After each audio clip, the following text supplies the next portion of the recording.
En este caso hubo una charla, decíamos en 5478, con la presencia de Ricardo Rubié, que fue a hablar del impacto del ajuste de la opinión pública y los desafíos del peronismo de cara al año 2019. Y para eso lo tenemos en comunicación justamente a Rubié en estos momentos. Ricardo, Fernanda Navamuelo saluda. ¿Cómo le va? ¿Qué tal dice usted? Bien, bien.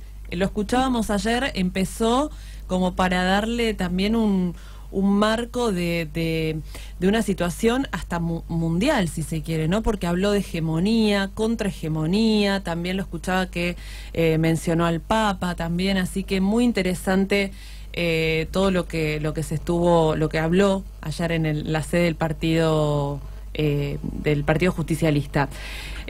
Pero queremos saber más que nada el tema del ajuste en la opinión pública, Ricardo. ¿Qué podemos decir al respecto con todo lo que se está viviendo también?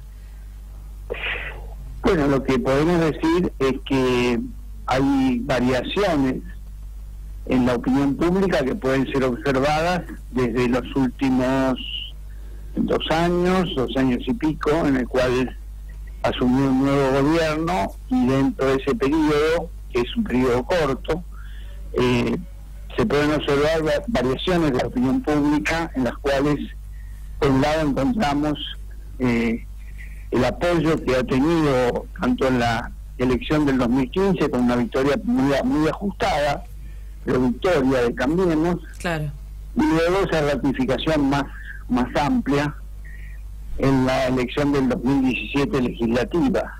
Lo que ocurre es que también se van produciendo otros fenómenos en el ámbito de la opinión pública que tiene que ver sobre todo con una cuestión que es la relación entre la economía y la sociedad. Y la relación de la economía y la sociedad en el 2016 fue una en la cual hubo una caída del PBI, o sea, claramente fue un año recesivo.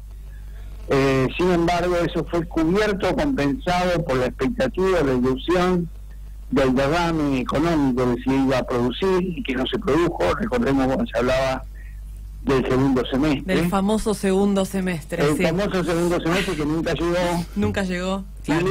Y luego, casi paradojalmente, la opinión pública en lo que fue el 2017, sobre todo en la segunda parte del 2017, y lo que es ahora, comienzo del primer trimestre del 2018, se produjo un cambio. Y ese cambio, digo, paradójico, ¿por qué?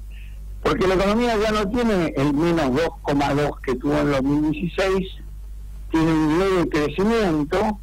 Sin embargo, el funcionamiento de la opinión pública funciona a otra velocidad y a otro ritmo, y es que lo que se está mostrando en los últimos estudios, sobre todo, no en octubre del 17, donde el gobierno tuvo un envión a raíz de su buen resultado electoral, sino a partir de la ley provisional, el tarifazo que se aplicó en el mes de enero, diciembre-enero, la ley provisional fue diciembre, y el caso Tiaca. Los 3 casos los cito como principales, que indicaron un cambio en la tendencia y una declinación de la imagen presidencial y de la imagen de gestión.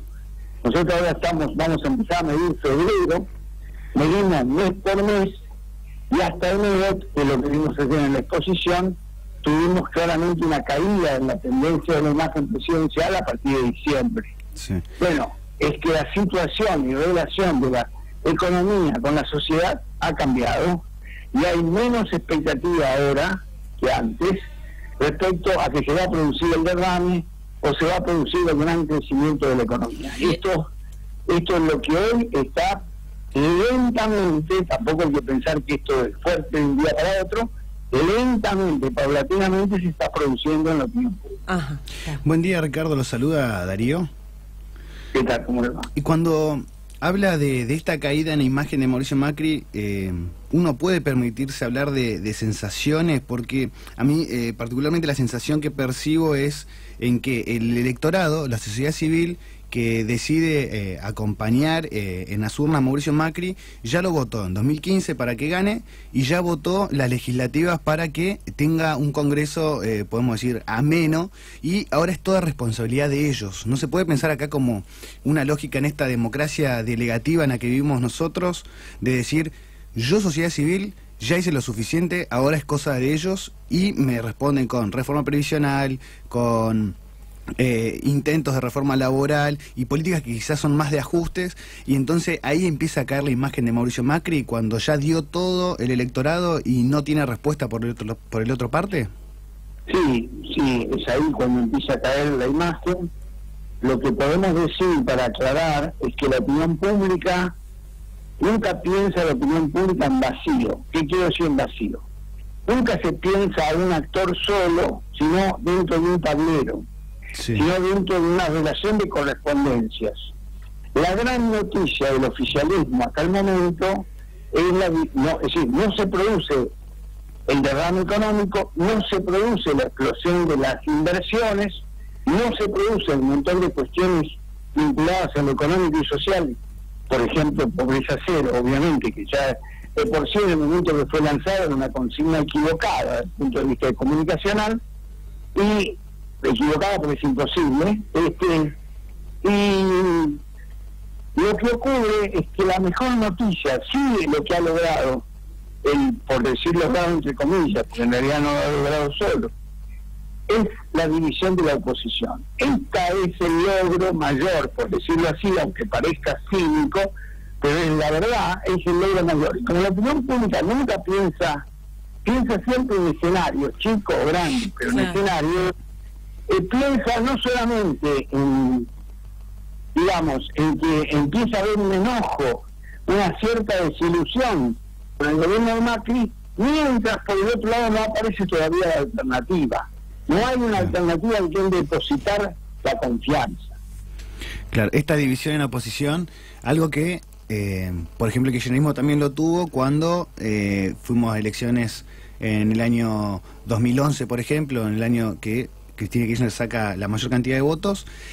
¿Dice que es similar a esa situación o es otro tipo de división de oposición la que lleva adelante Mauricio Macri? Usted se refiere a la oposición que tuvo Cristina en 2011. Claro, porque ahí vemos también atomizada la oposición. Claro, prácticamente Cristina no solamente saca el 54%, sino es bueno recordar la gran diferencia que saca con el segundo. Claro, con un Wiener que hoy... Claro, esa gran diferencia que saca con el segundo muestra una oposición débil, muy débil, frente a la fortaleza del gobierno de Cristina. Sí. Es decir, sí, es parecido en el sentido de que uno juega en el partido, en la política se juega la 2, la 3, la 4, nunca de uno solo. Claro. No se juega solo, se juega con otros, contra otros, o de otros que están aliados. Entonces, este partido entregado por varios actores hoy muestra un oficialismo, diría yo, con un apoyo menor, con un apoyo más tenue, más menor que el que venía teniendo, que el que tuvo semanas después de la elección de octubre, menor a octubre, pero en un frente, es decir, en una oposición electoral que todavía sigue siendo muy débil, porque el peronismo está en un proceso de unidad que comenzó con una conversación, sobre todo en el área de la Gran Buenos Aires, con alguna presencia del interior. Ahí entra la lógica de los desafíos. ¿Cómo? Ahí entra la lógica de los desafíos del peronismo para el 2019. Claro, sí. Y yo no podría seriamente poder aventurar un pronóstico respecto a eso. Simplemente digo, comenzó a caminarse la unidad.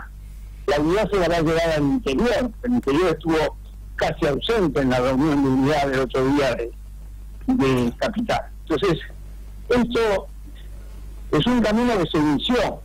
Ahora, es un camino difícil. Es difícil, no es un camino fácil. Es un camino difícil, complejo, porque hay que aunar muchos voluntades, miradas diferentes, experiencias diferentes. Indudablemente el kirchnerismo, la aparición del kirchnerismo significó no solamente, como digo siempre, una provocación en el buen sentido, lo digo, una provocación a la sociedad argentina, sino que también fue una provocación al peronismo. Claro. El kirchnerismo ha sido una provocación, o es una provocación al peronismo, partiendo de la base de que toma banderas o elementos de la historia del peronismo, y le da vigencia, lo pone otra vez en circulación. Y esto indudablemente hay sectores del peronismo que no le ha caído bien, pero que eso se mantenía tapado, por decir así, o simulado, porque se contaba con el gobierno. La concentración del poder permite salvar esas diferencias internas. Cuando uno deja el gobierno, cuando no tiene el poder, esas diferencias se hacen más claras y más a la luz de todo. Ricardo, en un momento mencionaba la figura del Papa ayer como contrahegemonía, poniéndolo quizá, como usted dice, como digamos en un escenario global, pero visto con el tema del peronismo, ¿lo podemos considerar al Papa como alguien probable a que coopere en esta unidad? El Papa está cooperando. No puedo decir más que eso. El Papa está cooperando con esa unidad. Está cooperando, está trabajando. El Papa hace mucho que está trabajando por esa unidad, ¿no? Por la unidad sindical, que también estamos en un proceso de fragmentación también, o sea que es difícil, y también de unidad política. También el Papa trabaja en esa línea, pero obviamente es un trabajo político que no puede ser hecho como un político profesional. Recién hablaba de que el kirchnerismo es una provocación al peronismo, a la sociedad argentina. Me imagino igual, Francisco, es una provocación ya a la propia Iglesia Católica y también a lo que es las oligarquías quizás más de derecha católica que tenemos nosotros en Latinoamérica, también una provocación para ellos, Francisco. Cuando se habla de esta provocación, puntualmente me gustaría meter más en la parte del kirchnerismo, Unidad Ciudadana, ¿sería la estocada final a esta provocación? ¿O Unidad Ciudadana fue solamente una herramienta como lo es el PJ para el peronismo, una herramienta electoral? Mire, en realidad la gran debilidad que tiene el kirchnerismo y el peronismo, haciendo una diferencia que sería largo explicar o aclarar por qué hago esta diferencia. Yo creo que hay diferencias, que obviamente el kirchnerismo es peronista, eso no tengo duda. Simplemente digo que no son exactamente iguales, no son idénticos, y se muestra todos los días en la política que no son idénticos. Es definir el tema del que usted dijo de los instrumentos. En realidad el peronismo tiene un instrumento que está degradado, debilitado fuertemente, que es el PJ. Sí. Y está debilitado porque el PJ está como en un museo, está como una pieza del museo, digamos, ¿no? Quedó una lógica quizás muy siglo-XX, ¿no? ¿Cómo? Quedó en una lógica siglo-XX y no logra adaptarse a los nuevos tiempos. Usted lo dijo muy bien. Yo lo digo en las charlas, le voy a decir lo que digo en las charlas. Hay 3 partidos históricos en la Argentina. Sí. Los 3 partidos históricos son los 2 más viejos, que son el Partido Socialista y la Unión Cívica Radical, y el Partido Justicialista, que es el tercer partido histórico más joven de los 3. Sí. Los 3, dos de esos 3, y el tercero, vamos a ver, que es el peronismo y el PJ, han sido arrasados por lo que usted llamó el siglo XX. Sí. Lo que nació en el siglo XX se lo comió. El Partido Socialista hoy es casi a nivel internacional y nacional casi una expresión minoritaria, muy pobre, limitada, de lo que fue el gran Partido Socialista fundado por José Ingeniero, Leopoldo Lugones y Juan de Justo. ¿Sí? La Unión Cívica Radical fue salvada por Macri. Si perdía las elecciones Macri, casi las pierde, el radicalismo vive implosionado.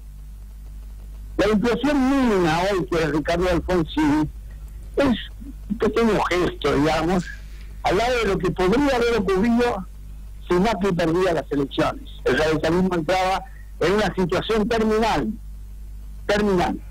Y el peronismo, que es el tercero del siglo XX, bueno, en realidad sí, el Partido Socialista nace antes del siglo XX, el tercero, que es el peronismo, también le puede pasar el tiempo por arriba. Por eso yo hablé anoche tanto, no, debería haber hablado más todavía, el concepto de evolución en Perón. Hay que volver a leer a Perón cuando habla de la evolución. Hay que volver a entender qué es lo que dijo Perón cuando habla de la evolución. Cuando habla de la evolución. De la elección. De la evolución de la humanidad. Evolución. Evolución. La evolución. Entonces, hay que entender qué es lo que dijo Perón. Perón dijo cosas muy audaces. Anoche las puse ahí en la diapositiva. No mía, sino de Perón. Claro. Cuando Perón habla de que las doctrinas pueden desaparecer. Y está hablando el jefe del peronismo. Él dice que las doctrinas pueden desaparecer. ¿Se puede y van a hacerle ejemplos como el neoliberalismo, el liberalismo, el socialismo, etcétera, etcétera, y se fueron cumpliendo. Él termina diciendo, el peronismo debería prestar mucha atención a esto para que el comienzo del siglo XXI, como aniversario del siglo XX, no se le quede puesto. El peronismo debería sobrevivir, pero para sobrevivir necesita cambiar. Claro.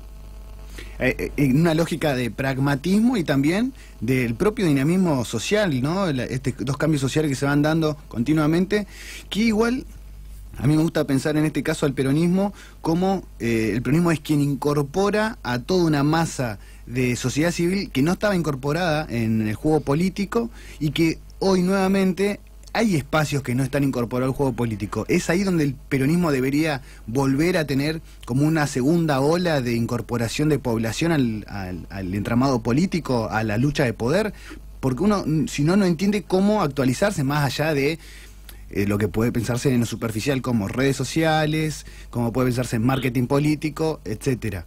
Incorporar nuevas masas al juego político, me imagino yo. Los hijos de inmigrantes de primera generación que tenemos, que son los más segregados, los estigmatizados por los barrios subyugados, esa actualización tiene que darse en el peronismo. ¿Es eso lo que debería ser? Sí, el peronismo debería cambiar prestando debida atención a lo mismo que Perón recomendaba cuando decía que la política comienza por la política internacional. Por eso yo anoche empecé con la política internacional. Claro. Porque es la metodología que me enseñó Perón. O sea, es la metodología que hay que hacer. Primero, ¿cuál es mi lugar en el mundo? ¿Cuál es el lugar de la Argentina en el mundo? Esto es lo primero que tengo que decir en términos políticos. Y esto el peronismo lo perdió. Lo fue perdiendo. Claro. Quedó demasiado apretado, demasiado condicionado por lo local, por lo provincial. Por eso claro. Perón habla de las políticas de provincia, dice Perón textualmente, claro. Como una forma crítica, ¿no? Claro, la política doméstica. La política doméstica claro. Terminó... Yo lo dije anoche, el peronismo puede terminar en un partido vecinal, en un partido municipal. Ya hay una federación no formal de partidos provinciales. Cada PJ responde a una provincia y a un dirigente o a dos dirigentes. Claro. En cada provincia se ha perdido la concepción nacional del peronismo. Entonces lo que queda el paso siguiente de degradación es terminar en un partido municipal. No porque esté en contra de los partidos municipales, claro. No. Sino porque estoy hablando del peronismo. Claro. Estoy hablando de algo que fue uno de los emergentes más importantes del comienzo de la Guerra Fría, del Acuerdo de Yalta y de la distribución del poder después de la Segunda Guerra Mundial. No podría verse. En ese ejercicio se mete el peronismo y crece el peronismo para tener una política internacional. El peronismo tiene una política internacional. Lo que pasa es que ya nadie más quiere ni se actualiza.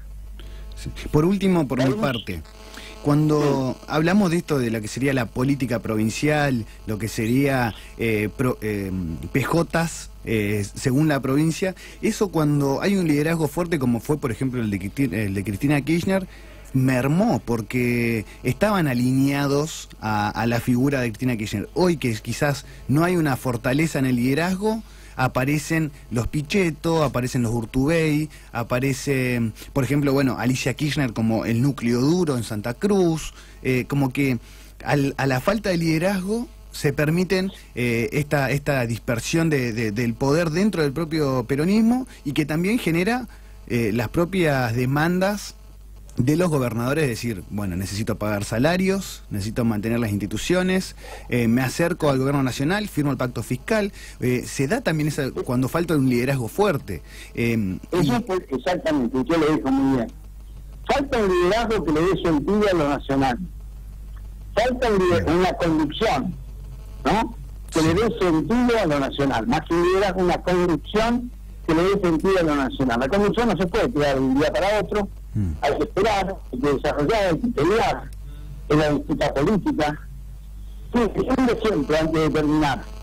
Si usted recuerda hace 3 años y pico atrás, 4, si ustedes recuerdan, van a recordar los discursos de Cristina en el G20, sí, o los discursos de Cristina en Naciones Unidas. Van a recordar, me permito recordarles, que Cristina en esos discursos daba una posición internacional, daba una posición regional que estaba dado por su alianza con los países progresistas, por UNASUR, se creaban instituciones y demás. Eso hace apenas 3 años, estoy hablando, sí. Eso cambió. Cambió no para mejor, para peor. Sí, no, estamos completamente de acuerdo. La lucidez de Cristina Kirchner en el escenario internacional no la tiene ni por asomo Mauricio Macri. Ahora yo le pregunto a usted, haga el siguiente ejercicio. Cristina no es presidente, es una de las líderes de un sector del panperonismo. Muy bien, eso lo tenemos claro. Ahora bien, dígame, yo le pregunto, ¿cuál es la posición internacional del peronismo hoy? Del peronismo. Y claro, claramente al no haber un liderazgo fuerte no podemos acomodarlos. Sí. Claro está Chávez, y el chavismo está en caída libre, ¿no? Eso no lo podemos negar, es así. Sí. Bueno, frente a la nueva, Brasil ya no está Lula, o no está Dilma. Bueno, ¿cuál es la posición del peronismo? ¿Cuál es la posición del peronismo? Sí, no lo sé. Claramente no la tenemos marcada, no olvide de la nostalgia de lo que fue, o trate de pensar que la política sigue y tengo que redefinir mi posición en el mundo. Mientras no haga, esta cualidad es del peronismo, porque si uno piensa, con el peronismo uno cuando encuentra un liderazgo fuerte ve cómo nos paramos, ¿no? Con el general, con Perón hemos estado en no alineado, o sea, se ha buscado esa idea de la tercera posición también. Con Cristina Kirchner se armó la cuestión regional, pero si uno piensa después con los gobiernos, por ejemplo de Ricardo Alfonsín, hay una idea de multilateralidad, de buscar meterse en organismos internacionales para garantizar la democracia. Pero por fuera de eso, los otros partidos políticos tampoco tienen una mirada internacional de decir, este es el plano, así nos paramos, más allá de esto decir el macrismo, de la lógica occidental tradicional, pero no pienso, el GEN no la va a tener, el masismo por fuera de que son peronistas no la tiene, el PRO per se, de manera escrita no la vamos a encontrar, sino por sus acciones. Que esto es cualidad del peronismo, plantarse frente al escenario internacional con una postura. Exactamente. Mientras no lo tengamos, mientras no tengamos proyectos, el colonialismo, en el sentido, lo digo en el sentido cultural, sí, habrá ganado su batalla. Nosotros, si no definimos un proyecto en la regional y nacional para la Argentina, el peronismo, si no lo hace, bueno, es parte del juego colonial. Es un partener más del juego colonial. Claro. Bueno, terrible, pero cierto. Terrible, pero cierto. ¿Cómo? Terrible, digo, ser un partener del juego colonial, pero es cierto. Tal cual. Es jugar en la provincia, en las provincias, jugar en los territorios, jugar en los municipios, sin tener una visión de un proyecto de país. Claro. En el mundo actual. Muchísimas gracias, Ricardo. La verdad, trajo luz al escenario también argentino y pensarlo al escenario regional, ver cómo un partido político puede también tener una visión internacional de posturas y cómo eso también busca o la emancipación, la liberación nacional o jugar en esta idea de coloniaje cultural que recién nos comentaba. Muchísimas gracias, Ricardo. Gracias. Gracias, Ricardo. Hasta luego. Ahí estamos hablando con Ricardo Rubié, de la consultora Rubié y Asociados.